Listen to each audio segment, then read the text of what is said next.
आप सभी को जय मसीह। और आज हम पढ़ेंगे दानियल की पुस्तक उसकी 6 अध्याय उसकी 1 आयत से पढ़ेंगे।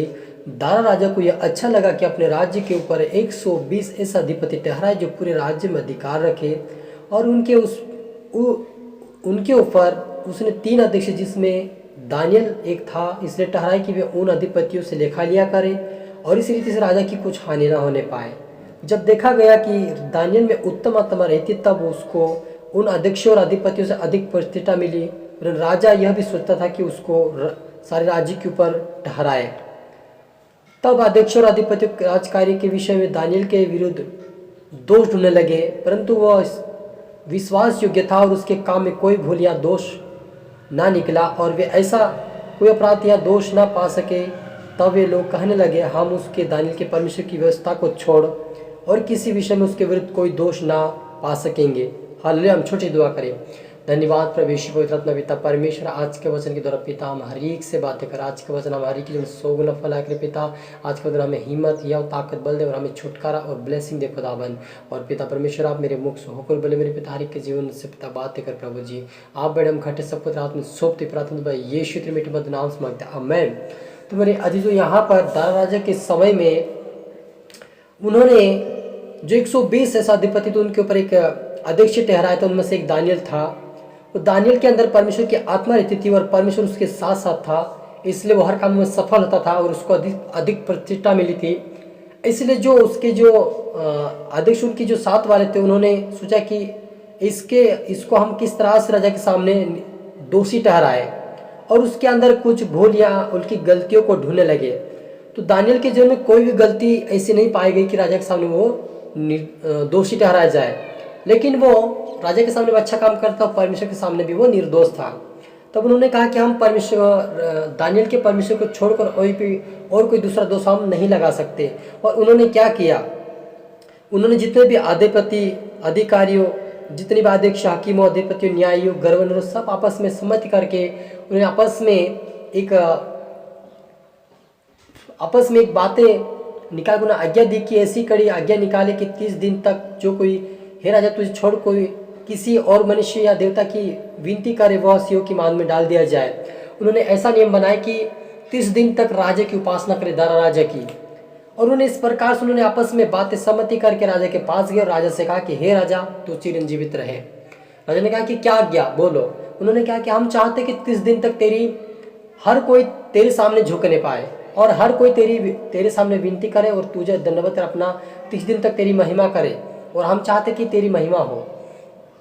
लेकिन दारा राजा ने कहा कि ये तो अच्छी बात है कि मुझे कई दिनों से प्रतिष्ठा नहीं मिली है, मेरा कोई आदर सम्मान नहीं होता है, तो हो सके 30 दिन तक लोग मेरे सामने झुके तो यह अच्छी मेरे लिए बात है, आदर की बातें हैं।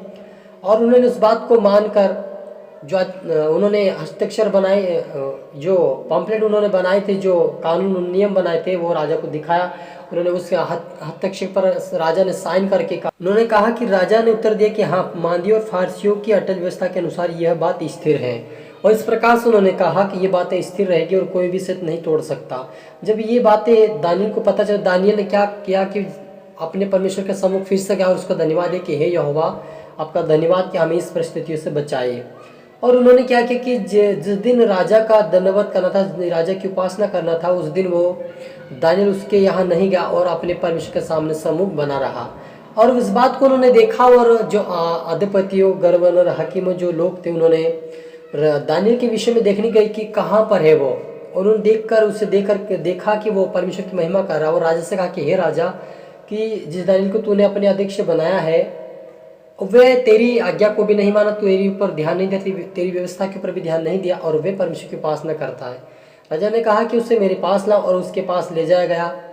और उसके सामने उन्होंने कहा कि तू मेरी उपासना मेरे सामने क्यों नहीं झुक रहा है, मुझे दंडवत क्यों नहीं करता। राजा ने कहा, उन्होंने कहा कि मेरा परमेश्वर ऐसा है कि सियों के मान से भी मुझे बचा सकता है, वो इतनी शक्ति रखता है।